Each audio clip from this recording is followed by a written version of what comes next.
bring that into balance, or alcohol.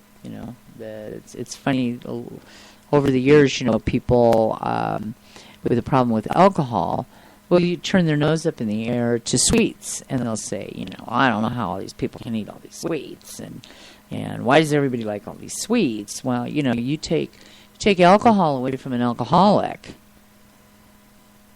and they're soon consuming lots of sweets.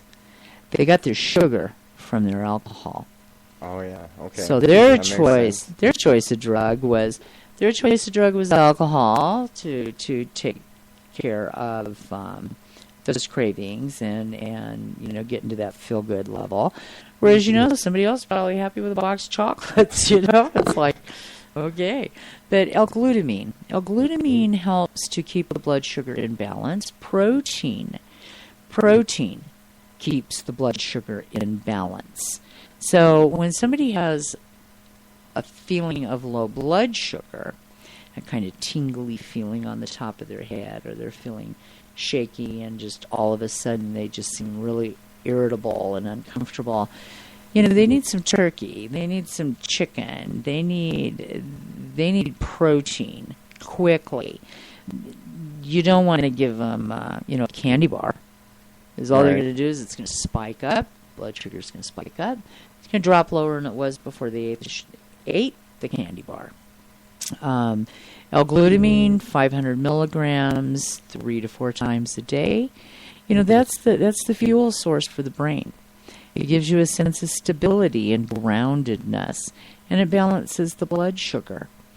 Bipolar cycles, lithium. There's a homeopathic lithium that you can buy, and it works really, really well. Works very well.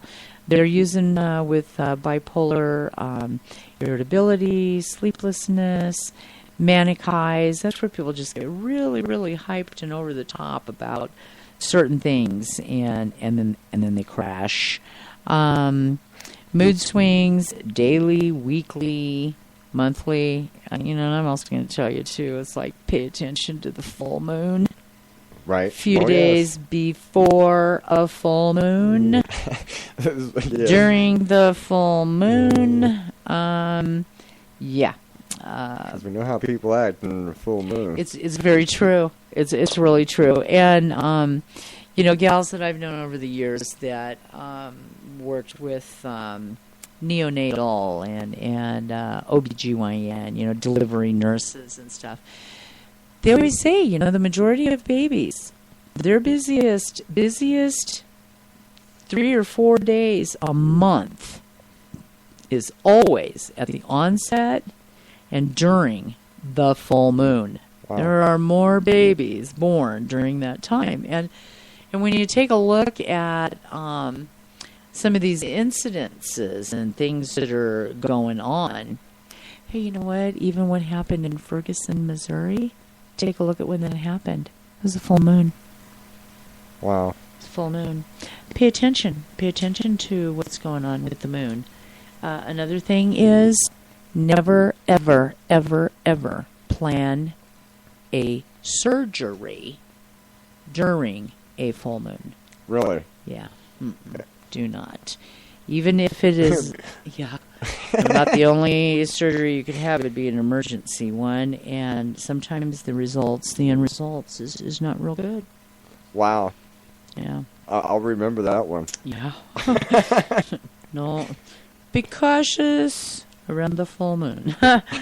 So, so there are some things here, depression, like I said, there's still such a stigma about depression, and the amino acids that can help, specifically. I mean, there are some, that helplessness, hopelessness. We have a product called Mood Elevator, and it's a Chinese formula. And what I like about that is it comes in a concentrated form where one capsule is equal to 4 to 6 of the regular, just, a regular dose of it. So you can get by with one a day or one twice a day. The homeopathic lithium is excellent. 4 or 5 drops of a homeopathic lithium into a glass of water, and sip that. Put 4 or 5 drops in your water all the time, and drink that throughout the day. Takes care of depression. So we have a product called Mineral Maintenance. Mineral Maintenance is, it has all of the minerals, and trace minerals are ionic liquid minerals. It has all of the minerals and trace minerals. And lithium is a trace mineral. Years ago with, manic, people who were called manic depressants 30 years ago, they call that now bipolar. Interesting. Yeah, it's been a name change. Same condition, same method of therapy with the medical field. Depakote, which is actually an anti-seizure medication. Depakote, and Depakote is used a lot with bipolar nowadays. And then they use the prescription lithium, which is toxic. So like I said, you can get lithium that is a homeopathic remedy that is not toxic at all. Or you can purchase lithium orotate, which is in a tablet or a capsule. And you'd want to use 5 milligrams to 120 milligrams a day. Omega-3s, 1 to 3 of them a day. But actually, salmon oil may be better than even the omega-3s because of the DHA that is found in that. Adding lecithin into the diet helps with neurotransmitters, and lecithin is, relatively inexpensive, and a really good health food store that has bulk items will sell lecithin in the bulk bin. And it's nondescript. It doesn't taste bad at all. And it can be mixed into food. It can be sprinkled on your food. So, those are some things for depression that can be used. Other, we'll go through some other things here, but causes of mental health problems. We look at some of the root causes. There's people have a lot of tragedies in their life. There's a lot of emotional problems that in the way that they're raised or the way that they are taught to handle situations. And but the four main root causes for mental health problems is, number 1, nutritional deficiencies. Then number 2 is toxicity. And our air alone is contaminated with over 1,500 metric tons of poisons. Wow. Cadmium. Cadmium. We talked about cadmium. I talked about cadmium on one of the shows, and breathing that in, where I I've had people come over the years that had lung cancer that never smoked, but they lived in the inner city. High levels of cadmium. Cadmium turns your lungs into Swiss cheese. Now, would that Christopher Reeve's wife? Now, she never smoked a day in her life, lived in the city, but right. She died from lung cancer. Yeah, now, she did. Was that probably, could that have been Could be. It could be. We see a lot of lung cancer, and people never even smoked.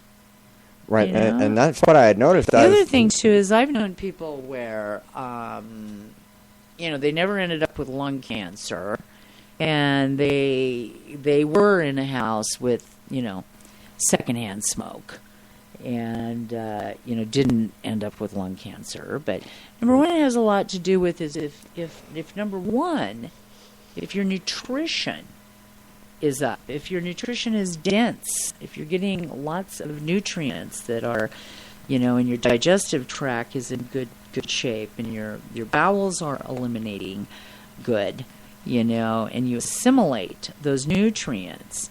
It's amazing what our body has the ability to do from a nutritional standpoint. When you give the nutrients that are needed so that your body has the ability to fix and correct itself on a cellular level, the side effect of that is health. Right. Having your diet high enough alkaline. Watermelon. Watermelon is the highest of the fruits on the alkaline chart. Wow, interesting.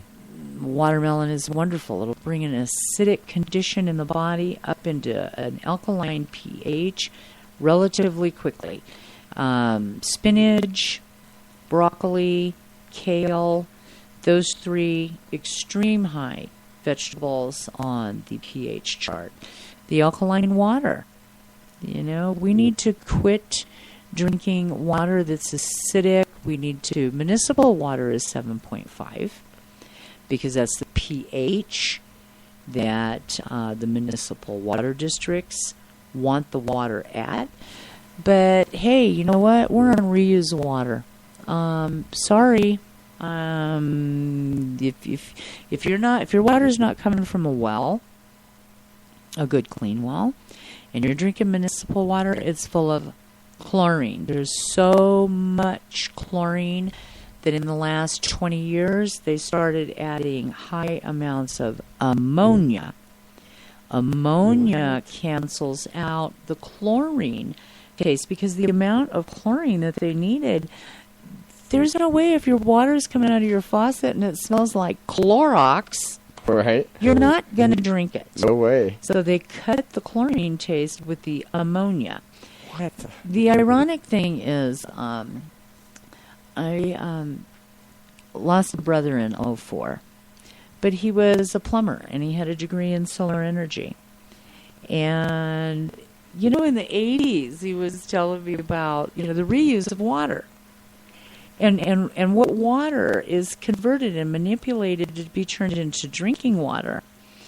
And it just seemed so outrageous that waste water is what is turned into your drinking water, wastewater. Yuck. And so, ironically, sometimes when I would come across, learning something new, it's like the Lord would put in my path somebody that would reinforce what I learned. And I had a client come to me who, in a 6-month period of time, I had 2 guys that made appointments. One worked for the municipal water district in Denver. The other one worked at the municipal water district in a small rural town outside of Denver. And when I found out what they did, it was like, hey, my brother's a plumber. He told me that, the most unimaginable water, your sewer water, is what is turned into our drinking water. And, they validated that what my brother Bear was telling me was the absolute truth. And, it's pretty gross that they manipulate, like now the EPA and the FDA is saying, do not flush drugs down the toilet. Well, hey, this was the main way of disposing of medications. Right. So now what do we have? We have way too much estrogen in the water. We stop and think about these chemotherapy drugs that they were throwing down the toilet, when the patient didn't survive and a family, a hospice, or someone died at home, and they needed to dispose of these caustic, toxic medicines, they were flushing them down the toilet. Now, hospice in Denver, they carry around a bottle of rubbing alcohol. They take a Ziploc bag. They take all of these drugs, all of these, morphine and whatever else